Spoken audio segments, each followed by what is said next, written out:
बांग्लादेश में 20 million non Muslim minorities रहते हैं।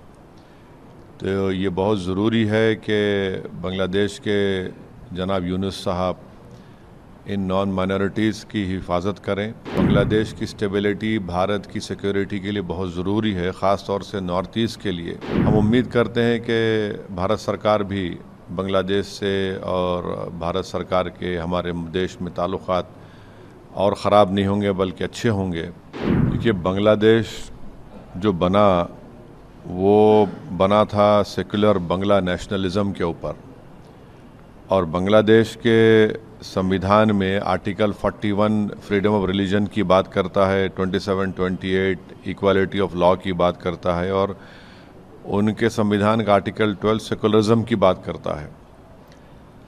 और ये जो वाक़यात हो रहे हैं जिसमें दीपू चंद्र दास को मारकर आग लगा दी गई, फिर अमृत मुंडाल को जान से मार दिया गया।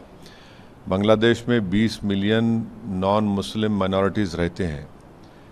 तो ये बहुत ज़रूरी है कि बांग्लादेश के जनाब यूनुस साहब इन नॉन माइनॉरिटीज़ की हिफाजत करें। और बांग्लादेश में एक पॉपुलर रेवोल्यूशन आया है, और बांग्लादेश की स्टेबिलिटी भारत की सिक्योरिटी के लिए बहुत ज़रूरी है, ख़ास तौर से नॉर्थ ईस्ट के लिए।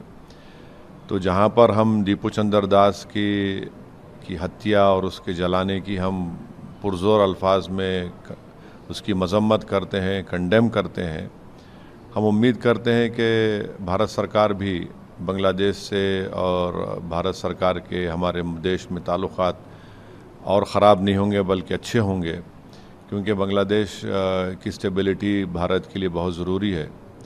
तो उम्मीद करते हैं, बस साथ ही साथ हमको ये भी समझना ज़रूरी है कि हमारे देश में वेस्ट बंगाल के एक लेबर को, जिसका नाम जोएल शेख था, उड़ीसा के संबलपुर में उसको बांग्लादेशी कहकर मार दिया गया।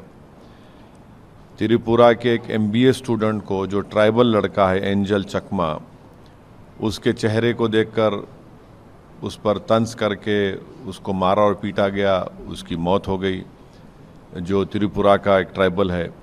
फिर नालंदा डिस्ट्रिक्ट में अतहर हुसैन को उसके कान को, उंगलियों को, पैर को काट दिया गया, जिसम में एक रॉड को अंदर डाल दिया गया।